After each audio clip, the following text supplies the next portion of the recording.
गर्मी में एक कमरे का ससुराल बना होटल। अरे मोरी मैया, कितनी गर्मी हो रही है। गर्मी से हाल बुरा हो चुका है। बहू जल्दी आ जा, मैं तो शादी की तैयारी से ही थक चुकी हूँ। भगवान का शुक्र है कि ये शादी निपट गई। वो तो है माँ जी। ये कहकर रचना कलश के चावल गिराकर घर के अंदर आती है। अरे अंतरा, अब तो तेरी बहू आ गई है। अब तो तेरी बहू के हाथ से खाना खा पी कर जाएंगे। अरे जरा हम भी तो देखे बहू कितना अच्छा खाना बनाती है।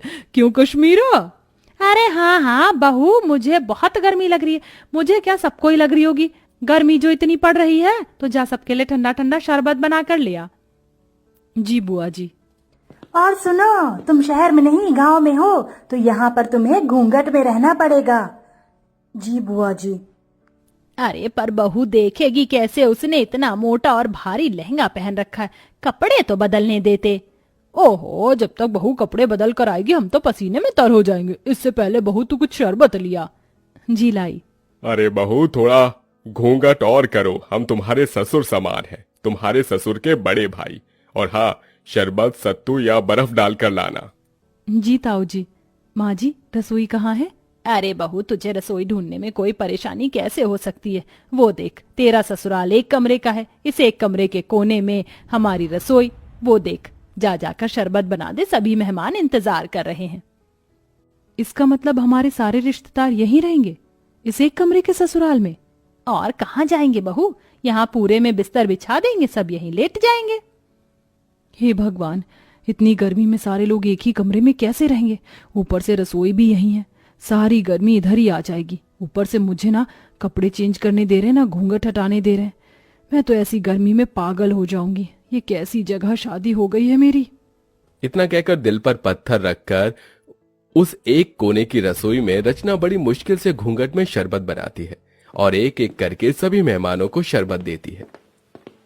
अरे बहू, इतना सा ही शरबत बनाया था क्या? अरे जरा अपने घर के लोगों को तो देखो, सारे मेहमान हैं। जाओ और शरबत बनाकर लेकर आओ। जी अभी लाई। अरे अंतरा मामी, भूख भी लग रही है, अपनी बहू से कह दो कि थोड़ा कुछ खाने पीने को भी ले आए, सारे मेहमान भूखे बैठे हैं। हाँ विनोद बेटा, मैं अभी खाना बनवा देती हूँ, या बहू खाना भी बना ले। मुझे इतनी गर्मी लग रही है, ऐसा लहंगा पहनकर मैं खाना कैसे बना पाऊंगी? और यहाँ तो कोई कमरा भी नहीं है जहाँ मैं चेंज कर पाऊं। इसीलिए तुझे मना कर रही हूँ, अभी सबको खाना दे दे, शांत होकर बैठ जाएंगे, तो तू अपने बाकी के काम निपटा लेना। जी माँ जी। बड़ी मुश्किल से रचना खाना बनाने के लिए लहंगे में बैठ पाती है। पूरी सब्जी बनाते बनाते उसे पसीने आने लगते हैं। हे भगवान, मैं तो थक गई। पता नहीं कैसे लोग हैं जो इस एक कमरे के ससुराल को समझ रखा है।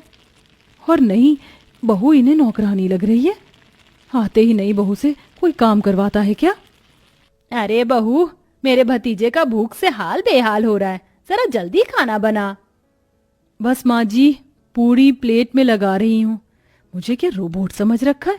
एक तो इतनी गर्मी लग रही है, पंखे की भी हवा नहीं आ रही इस कोने में। रचना प्लेट लगाकर सबको खाना देती है।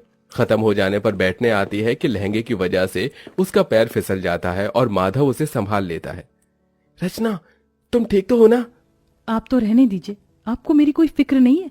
अगर फिक्र होती तो पूछते कि इतने लंबे से घूंघट में, भारी से लहंगे में मैं कैसे बार बार सबको खाना परोस रही हूँ। ये मैं ही जानती हूँ। आपको क्या है, अपना सहरा शेरवानी उतार कर बैठ गए हैं 4 जनों में खी करने।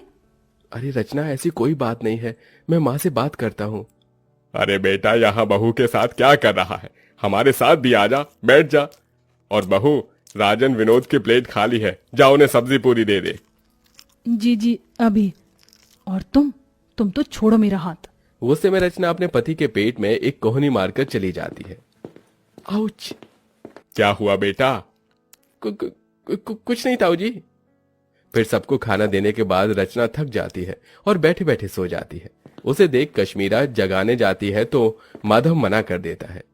बुआ जी, उसे उठाइएगा मत, बेचारी गृह प्रवेश के बाद से ही सबको खाना दे रही है, एक पल के लिए भी बैठी नहीं है। और देखिए कितना पसीना आ रहा है, उसे लहंगा भी नहीं उतारने दिया आप सबने, थोड़ा तो रहम कीजिए। ओहो, देख रही है, तेरा बेटा अभी से ही बहू के पक्ष में हो गया। चलो अच्छी बात है, हम कौन से तुम्हारी पत्नी को परेशान कर रहे हैं, सोने दो। माधव पास के बिस्तर पर उसे सुला देता है और एक पर्दा डाल देता है, जिससे सारे बड़े बुजुर्ग रिश्तेदार उसे ना देखें। ऐसे ही शाम हो जाती है। रचना अपने कपड़े बदलकर आराम से बैठी थी कि मौसिया सास सुधा उसके पास आती है। अरे बहू, तुझे कितनी बार बताऊं घूंघट करके रख, तेरे किसी भी सास ससुर ने देख लिया तुझे तो गजब हो जाएगा। नई बहू को पर्दे में ही रहना चाहिए, समझी? अब जा जाकर चाय बना।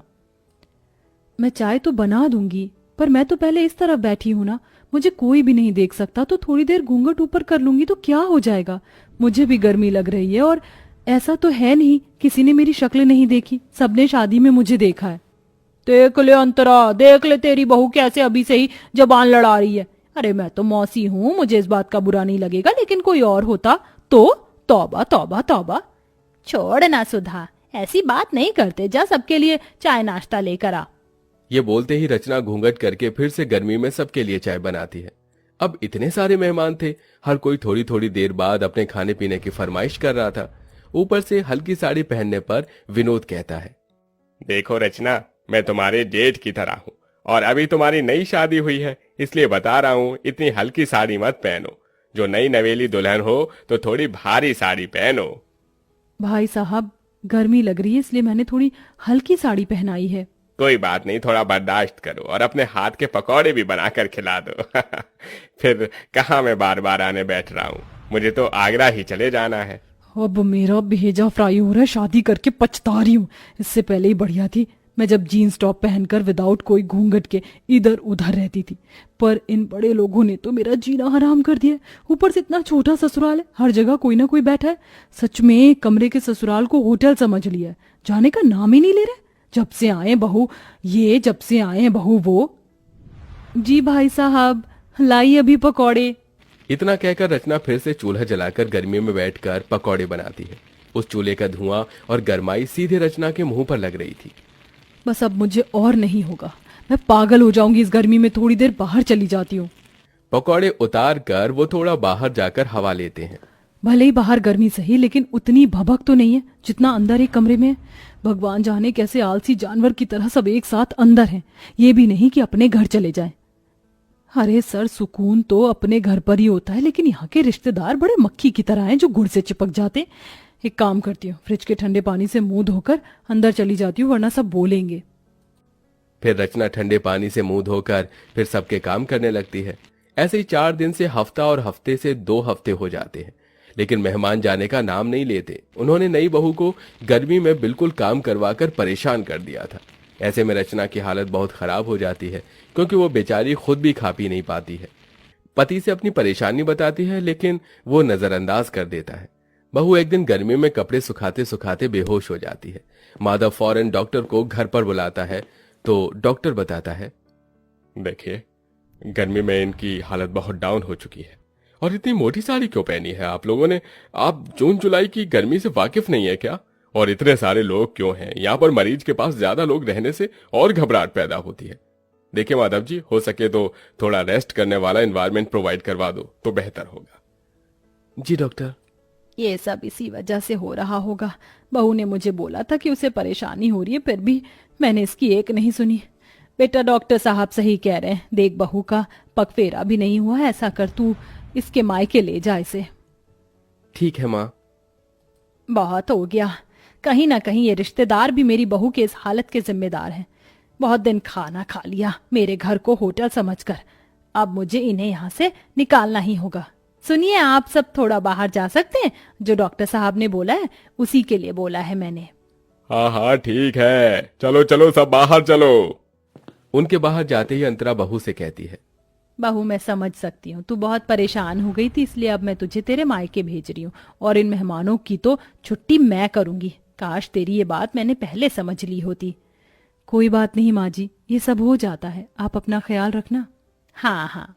कुछ देर बाद माधव रचना को लेकर उसके मायके चला जाता है और फिर अंतरा शाम से लेकर अगले 4 दिन तक रोज फीका खाना बनाती है और बहाने लगाती है। तभी सुधा, कश्मीरा, मुकेश खाने को मना कर देते हैं। अरे नहीं नहीं, बस जिज्जी, अब और नहीं चाहिए। अरे खा लो पेट भरकर, बहू के हाथ से भी तो कहते थे बार बार। पर तुम्हारे हाथ से नहीं खा सकते ना अंतरा। रचना बहुत ज्यादा अच्छा खाना बनाती थी, इसलिए खाते थे। और वैसे भी अब हम सबको बहुत दिन हो गए हैं, अब हमें अपने घर को निकलना चाहिए। हाँ हाँ, अब हम सबको अपने घर जाना चाहिए, हम चलते हैं। इस तरह सारे मेहमान मजबूरन खुद ही अंतरा का बेकार खाना खाकर वहां से भाग जाते हैं और कुछ दिनों बाद ही नई बहू घर वापस आकर एसी में सास के साथ खुशी खुशी रहने लगती है।